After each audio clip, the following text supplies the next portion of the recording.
Hi there, I'm John from CNCKing.com, and today we'll make a custom Corian blank.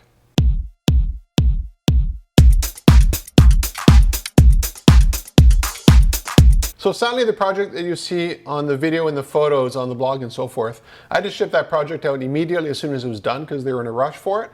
So I didn't have time to do a video of it and so forth. But I have tons of other samples here in the shop that you could review to get an idea of what we can do.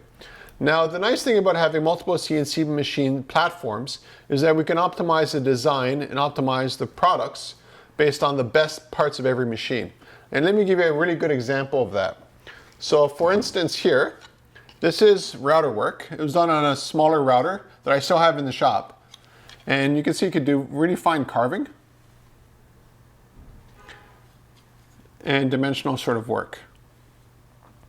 And it can cut out the outline.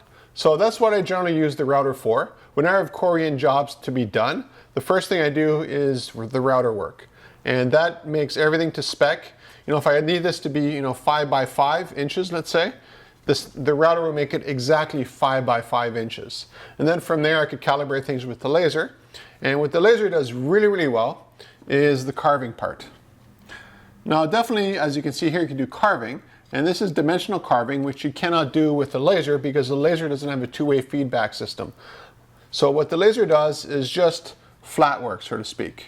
It carves stuff out, but it's all even. And it gives it a nice little, sandpaper texture as well. The nice thing about the laser is that the laser is an infinitely narrow beam. Like it's less than a hair. And you can't really use a bit with any kind of CNC router that's that small because just any sort of pressure would break it almost immediately. So router, carve, cut out, laser, very, very fine details. Now, of course, I can do this kind of work here with the router as well. The disadvantage is that I cannot do very, very fine details. And the other thing is, as you can see here, the texture that you have, you don't get that with a router. A router is a flat bit. So what a router does is a flat surface. Maybe it's hard to see. If I get the reflection right, there we go.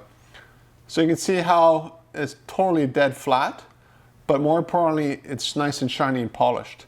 That's the bottom part of what a router does when it comes to carving. People often ask me how come I can switch from one machine to another, to another, to another. You might see me, go from a plasma cutter to a laser to a router and all this kind of stuff. And basically, it doesn't matter the CNC machine that we have here in the shop that we use. They all have the same precision and accuracy. So that means what I make with the router, as long as I know what I'm doing, I could switch over to another machine and get absolute positioning for everything as well. Now the sample I made with the palm tree that you saw me display to you, that was done with a small desktop router that's a fraction of the price and fraction of the capability of the big router that I have in this video, but they have the same precision. The advantage of the big one obviously is because it's for industrial, so it has a 19 tool changer, every bell and whistle you could possibly imagine having on a router, it has it. But the small one can do these signs just as accurate as the large one.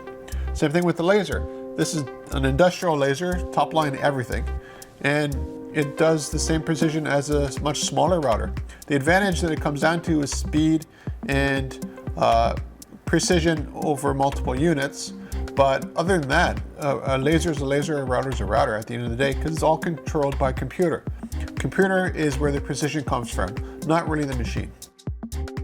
Now, whether I'm paint filling stuff done with a router, such as this one here, or I'm paint filling stuff done with a laser, as you can see here, paint filling is paint filling. So you can have like a matte finish like this here. So it's not very shiny at all. Maybe a little bit, but not much.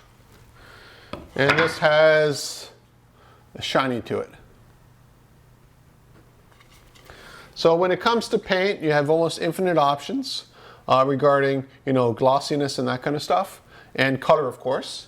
And when it comes to the actual Corian, there's a ton of different Corians out there as well. So this is a different kind of Corian than this is. And this is even a more different kind of Corian. This one here is actually done with a waterjet. I did some testing with it. And the waterjet actually cuts out the shape really nicely. So the advantage of the waterjet when it comes to Corian is that I have sort of a very fine bit, not as narrow as the laser, but finer than what I could achieve with the router. And so I could do little fine details that are just not possible otherwise. So again, that's where the synergy between having multiple machine platforms really helps our customers get stuff done. Now the reason why we're, in this case here, we're making a blank is because the customer has their tools and we have our tools. So they need our tools to do our job so they can finish up their job. And we do quite a bit of that with other companies. Because again, you know, it's quite an investment to get all this equipment set up and organized and to learn how to design with it and so forth. So we save them all that headache and they keep their stuff, we keep our stuff, and everything sort of works out. So if you're looking for custom Corian work, contact me at CNCKing.com. We'll make it for you and ship it right to your door.